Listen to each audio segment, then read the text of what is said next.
علیکم خواتین و حضرات، آج ہم مرزا غالب کی جس غزل کے بارے میں بات کریں گے اس کا پہلا شعر ہے: تو دوست کسی کا بھی ستمگر نہ ہوا تھا، اوروں پہ ہے وہ ظلم کہ مجھ پر نہ ہوا تھا۔ ستمگر کہتے ہیں ستم کرنے والے کو، اور اکثر و بیشتر شعراء ستمگر اپنے محبوب کو ہی قرار دیتے ہیں۔ تو وہ یہ کہتے ہیں کہ اے ستمگر، تو نے کسی بھی کے ساتھ دوستی کا حق ادا نہیں کیا، اور جو ظلم مجھ پر نہ ہوا وہ دوسروں پر کیا گیا۔ مثلا جو ظلم مجھ پر نہ کیے ان کا نشانہ دوسروں یعنی میرے رقیبوں کو بنایا۔ یہ اس لیے ستم ہے کہ عاشق کو محبوب کا ظلم دوسروں پر بھی گوارا نہیں، کیونکہ ظلم و ستم بھی بہرحال ایک طرح سے تعلق ہی کی شکل ہے۔ مثلا یہ ہے کہ اگر آپ کا محبوب کسی سے نفرت کرتا ہے تو اس کے اور آپ کا جو رقیب ہے اس کے درمیان ایک رابطہ تو ہے نا، چاہے وہ نفرت کا رابطہ ہی ہو۔ اس کا بھی خیر مرزا غالب نے کئی جگہ پر ذکر کیا ہے۔ مثلا ایک جگہ کا ہے، آپ کو شعر یاد ہوگا: لاگھو اس کو تو ہم سمجھیں لگاؤ، یا پھر ایک شعر وہ ہے کہ قطع کیجئے نہ تعلق ہم سے۔ تو کہتے ہیں کہ تو نے جو ظلم کیے وہ دوسروں پر نہ ہوئے، یعنی تو نے ظلم تو سب پر کیے، اور تیری ستمگری کا یقیناً ہے کوئی یقین ہے، اگرچہ مجھے تمہارے ظلم کا نشانہ بننے میں دوسروں پر ایک طرح کا امتیاز حاصل ہے۔ دوسرا شعر ہے کہ چھوڑا مہ نخشب کی طرح دست قضا نے، خورشید ہنوز اس کے برابر نہ ہوا تھا۔ پہلے سمجھ لیجئے کہ دست قضا کسے کہتے ہیں۔ دست قضا کہتے ہیں موت کو، موت کا ہاتھ، تو موت ہی سمجھ لیجئے۔ اور خورشید کہتے ہیں سورج کو، ہنوز کہتے ہیں ابھی کو، اور لفظ اس میں ہے نخشب۔ اس کے پیچھے ایک کہانی ہے، اس لفظ کے پیچھے کہ ترکستان کا ایک شہر تھا جسے ایرانی نخشب کہتے تھے، اور سنا ہے کہ آج کل بھی یہ ہے، چھوٹا سا شہر ہے، اس کا نام کرشی ہے۔ تو یہاں پر ایک آدمی تھا، اس کا نام تھا ابن مقنع۔ تو اس آدمی کو لوگ خراسان کا نقابپوش رہتا تھا ہمیشہ، تو اس نے نبوت کا دعویٰ کر رکھا تھا۔ تو اس نے یہاں پر طرح طرح کے کرشمے دکھائے، ہو سکتا ہے جادوگر ہو، اور لوگوں کو اپنی طرف اس نے اپنا مرید بنا لیا، معتقد بنا لیا۔ تو ان میں سے ایک چیز ایک کنویں سے باہر نکلتی تھی، اور لوگ اسے چاند سمجھتے تھے، کیونکہ اس کی شکل چاند سے ملتی جلتی تھی، اور اس کی روشنی بھی تھوڑی دور تک ہوتی تھی۔ تو یہی چاند فارسی اور اردو والوں نے اس کو مہ نخشب کہنا شروع کر دیا۔ ماہ کہتے ہیں چاند کو، اور یہ چاند ظاہر ہے کہ سب جھوٹ پر کاروبار کھڑا تھا، یہ تھوڑی مدت کے بعد پھٹ کر برباد ہو گیا۔ تو شعر میں غالب نے سورج کو اس لیے اس ماہ نخشب سے تشبیہ دی کہ غالب کے نزدیک وہ بھی ابن مقنع کے چاند کی طرح ناقص تھا۔ ظاہر ہے پھٹ گیا، ختم ہو گیا، تو ناقص ہی تھا، یعنی بیکار تھا۔ تو اس کا مطلب کچھ یہ ہوگا کہ سورج ابھی تک حسن و جمال نے میرے محبوب کے برابر نہیں پہنچا تھا کہ نخشب کے چاند کی طرح قضا کے ہاتھ نے اسے ختم کر دیا، ناقص کر دیا، کہ بھئی درجہ کمال کو نہ پہنچے، اور نہ میرے محبوب کے برابر آئے، اور نہ میرا محبوب جو دنیا بھر کے حسینوں میں اکیلا حسین ہے، اس پر کوئی اثر نہ پڑے۔ شعر ہے کہ توفیق با اندازہ ہمت ہے ازل سے، آنکھوں میں ہے وہ قطرہ کے گوہر نہ ہوا تھا۔ با اندازہ ہمت کا مطلب ہے ہمت کے مطابق، اور ازل کہتے ہیں شروع کو، اور گوہر کہتے ہیں موتی کو۔ اس شعر کا تھوڑا سا مشکل ہے معاملہ، لیکن یہ خیال بالکل نیا اور اچھوتا ہے، اور بہت باریک خیال ہے، اور اسے مرزا غالب نے انتہائی یعنی عمدگی سے ادا کیا ہے۔ دعویٰ یہ ہے کہ جس قدر ہمت بلند ہوتی ہے اور تو اس کے مطابق ہی جو آپ کو جو اللہ کی مدد ہے وہ غیب سے ملتی ہے، اور ثبوت یہ ہے کہ قطرہ اشک یعنی آنسو کا قطرہ جسے آنکھوں میں جگہ ملی ہے، اگر اس کی ہمت جب کہ وہ دریا میں تھا موتی بننے پر قانع ہو جاتی تو اس کو جیسا کہ ظاہر ہے یہ درجہ آنکھوں میں جگہ ملنے سے حاصل نہ ہوتا۔ شعر کا بنیادی مضمون یہی ہے کہ فطرت ازل سے یعنی شروع سے ہر وجود کی حمایت بھی کرتی ہے اور اس کی تائید بھی کرتی ہے اور اس کی ہمت کے مطابق کرتی ہے۔ تو انسانوں میں جو عمل کا جو فرق ہے وہ بھی ہمت ہی کی کمی بیشی کا نتیجہ سمجھیے، اس لیے کہ ایسی دلیل پیش کی جو ہر شخص کی نگاہوں کے سامنے ہے اور اس کے قبول میں کسی کو بھی کوئی تعامل نہیں ہو سکتا۔ مثلا اگر قطرہ دریا میں رہ کر اور آغوش صدف کی میں تربیت پا کر موتی بن جاتا تو اس کے لیے بھی بلندی حاصل کرنے کے کئی موقع تھے، جیسے ہاتھ میں جگہ پا کر حسینوں کے گلے تک پہنچ جاتا، اور زیور کسی میں لگا دیا جاتا تو کانوں تک پہنچ جاتا، بادشاہوں کے تاج میں شامل ہوتا، سر پہ پہنچ جاتا۔ لیکن اس نے کوئی ایسی بلندی قبول نہیں کی کیونکہ اس کی ہمت بہت بلند تھی۔ نتیجہ یہ ہوا کہ اس نے آنسو بن کر آنکھ میں جگہ پائی، اور اس سے بلند تر رتبہ اور کوئی نہیں ہو سکتا۔ بہت ہی اعلیٰ شعر ہے، بہت ہی شاندار شعر ہے، اس کو یاد کر لیجئے، آپ کو بہت سارے جگہ پر گفتگو میں یہ شعر یقیناً بہت کام آئے گا۔ شعر ہے کہ جب تک کہ نہ دیکھا تھا قد یار کا عالم، میں معتقد فتنہ محشر نہ ہوا تھا۔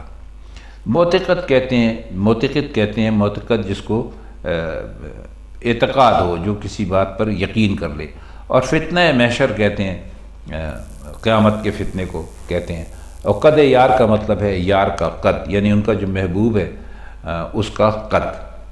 تو کہہ یہ رہے ہیں کہ عموماً آپ نے بھی دیکھا ہوگا کہ اکثر شعراء جو محبوب کا جو قد ہوتا ہے اس کو قیامت سے تشبیہ دیتے ہیں، کیونکہ اس کی کائنات کی کوئی اور دوسری اٹھان جو ہے وہ محبوب کے قد کے برابر نہیں آتی۔ اسی لحاظ سے محبوب کو وہ فتنہ قیامت یا فتنہ محشر کہتے ہیں، اور خود قیامت کو فتنے سے ہی تعبیر کیا جائے، یعنی قیامت بھی ایک طرح کا فتنہ ہوگی، لہذا وہ اپنے محبوب کو جو کہ اٹھا ہے اور قیامت بھی اٹھے گی تو اس کو ایک طرح سے قیامت سے تشبیہ دیتے ہیں۔ وہ کہتے ہیں کہ قیامت کے فتنے کی باتیں تو ہم نے بہت سنی تھیں لیکن دل کو یقین نہیں آتا تھا، تو جب ہم نے اپنے محبوب کی قد کا رنگ ڈھنگ دیکھا تو یقین ہو گیا کہ بھائی واقعی جو فتنہ محشر ہے اس کے متعلق جو کہا جاتا تھا وہ بالکل درست تھا۔ ظاہر ہے کہ کسی ایسی چیز کا جو آپ نے دیکھی نہ ہو، یقین پیدا کرنے کے لیے کوئی اگر ایسی مثال سامنے ہونی چاہیے تو مرزا غالب نے اپنے محبوب کے قد کو یعنی سامنے رکھ کر کہا کہ بھئی اب میں قیامت کو مانتا ہوں، اگر ایسا ایک فتنہ ہمارے محبوب کا قد اٹھا سکتا ہے تو قیامت بھی یقیناً آ جائے گی۔ شعر ہے کہ میں سادہ دل آزردگی یار سے خوش ہوں، یعنی سبق شوق مقرر نہ ہوا تھا۔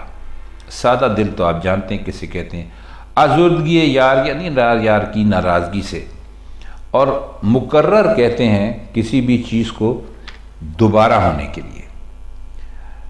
تو فرماتے ہیں کہ میں تو سادہ دل اور سادہ لو سا سیدھا سادہ سا آدمی ہوں، یہی وجہ ہے کہ محبوب کے آزردہ، ناراض اور رنجیدہ ہو جانے پر خوش ہوتا ہوں، کیونکہ اس طرح جو معاملات عشق ہیں ان کا سبق دہرانے کا موقع مل جائے گا۔ تو کہنا یہ چاہ رہے ہیں کہ جب محبوب رنجیدہ ہوگا تو مجھے موقع ملے گا کہ اس کے سامنے حاضر ہو کر اپنے عشق و محبت کی کیفیت بیان کروں، بتاؤں کہ میں آپ کے بغیر زندہ نہیں رہ سکتا۔ اس سلسلے میں کچھ گلے شکوے بھی ہوں گے۔ تو یہ تمام باتیں پہلے مرحلے پر تو دلی خوشی کا باعث بنی تھیں، کیونکہ رنجیدگی کے بعد محبوب سے صلح ہو گئی تھی۔ عاشق چاہتا ہے کہ وہ سارا قصہ نئے سرے سے دہرایا جائے، لہذا اپنی سادہ دلی سے محبوب کو رنجیدہ دیکھ کر خوش ہوتا ہے، اور سمجھتا ہے کہ محبوب کا رشتہ نئے سرے سے بنے گا تو اس میں زیادہ مضبوطی پیدا ہوگی۔ جس طرح سبق دہرا لیا جائے تو وہ خوب یاد ہو جاتا ہے، تو اس طرح آرزو کو سادہ دلی اس لیے کہا کہ عاشق یہ اندازہ نہیں کر سکا کہ ایک مرتبہ تعلقات درست ہو جانے کے بعد ضروری نہیں کہ دوبارہ بھی ویسا ہی رابطہ قائم ہو جائے، اس لیے اپنے آپ کو سادہ کہا۔ شعر ہے کہ دریائے معاصی تنک آبی سے ہوا خشک، میرا سر دامن بھی ابھی تر نہ ہوا تھا۔ دریائے معاصی کہتے ہیں معیشت کی جمع، اور اس کا مطلب ہوتا ہے گناہ۔ اور یہ پانی کی جو کمی ہے، اس شعر میں جو لفظ استعمال ہوا ہے تنک آبی، تو اس کا مطلب ہے پانی کی کمی۔ اور اس کے دوسرے مصرے میں تر نہ ہوا تھا میں ایک لطف یہ بھی ہے کہ محاورے میں آپ نے سنا ہوگا کہ وہ دامن تر جو ہے وہ گناہ گاری کے لیے استعمال کرتے ہیں۔ تو کہتے ہیں کہ گناہ کرنے میں ہمارا حوصلہ اتنا زیادہ ہے کہ اس کے باوجود کہ گناہوں کا جو دریا ہے وہ خشک ہو گیا، مگر ابھی ہمارے دامن کا پلہ تک نہیں بھیگا۔ گناہوں کے دریا میں شاید پانی تھوڑا تھا کہ وہ بالکل خشک ہو گیا، حالانکہ ہم ابھی تک اپنے دامن کا ایک کونا بھی بھگو نہیں سکے تھے۔ اب اس شعر میں دو نقطے بطور خاص قابل غور ہیں۔ پہلا یہ کہ گناہوں کے دریا میں حقیقتاً پانی کم نہیں تھا، لیکن گناہ گار کے دامن کا گوشہ اتنے پانی اپنے اندر جذب کر گیا کہ احساس ہوا کہ شاید اس میں پانی ہی کم تھا۔ اگر واقعی پانی کم ہوتا تو اس کے لیے دریا کا لفظ استعمال کرنے کی کوئی وجہ نہیں تھی۔ مطلب یہ کہ دریا میں پانی کی کمی نہیں تھی، مگر گناہ گار کی یعنی حوصلے نے اسے زیادہ بنا دیا۔ دوسرا نقطہ یہ ہے کہ دریا کا جو دامن تھا وہ ان کے جو گوشہ تھا اس کا کنارہ بھی تر نہیں کر سکا۔ آئیے اب اس کا اگلا شعر دیکھتے ہیں، بلکہ آخری شعر ہے۔ جاری تھی اسد داغ جگر سے میرے تحصیل، آتش کدہ جاگیر سمندر نہ ہوا تھا۔ دیکھیے اس میں ایک لفظ حاصل ہوا ہے تحصیل، آپ نے بھی سنا ہوگا، بہت عام لفظ ہے۔ تحصیل کا اصل میں مطلب ہوتا ہے کوئی چیز حاصل کرنا یا استفادہ کسی چیز سے کرنا۔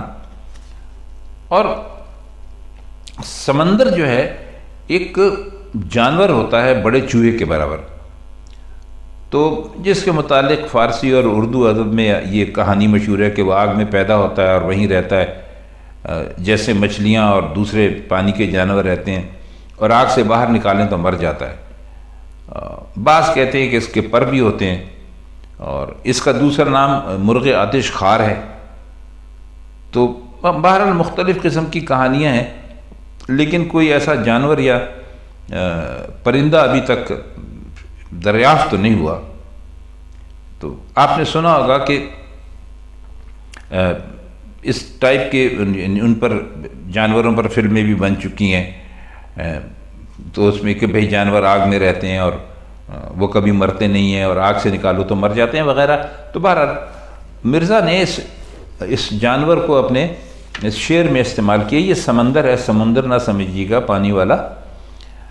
تو وہ کہتے ہیں آتش کدہ، یعنی جہاں پر آگ جلتی ہے، تو کہتے ہیں کہ اے اسد میرے جگر کا داغ اس وقت آگ کا سرچشمہ بنا ہوا ہے، اور میں اس سے آگ حاصل کر رہا ہوں۔ جب آتش کدہ میں سمندر نام کا جانور پیدا بھی نہیں ہوا تھا، تو آتش کدے کو اپنا خاص مرکز اور مقام بنانے کا معاملہ تو پیدائش کے بعد کا ہو سکتا ہے۔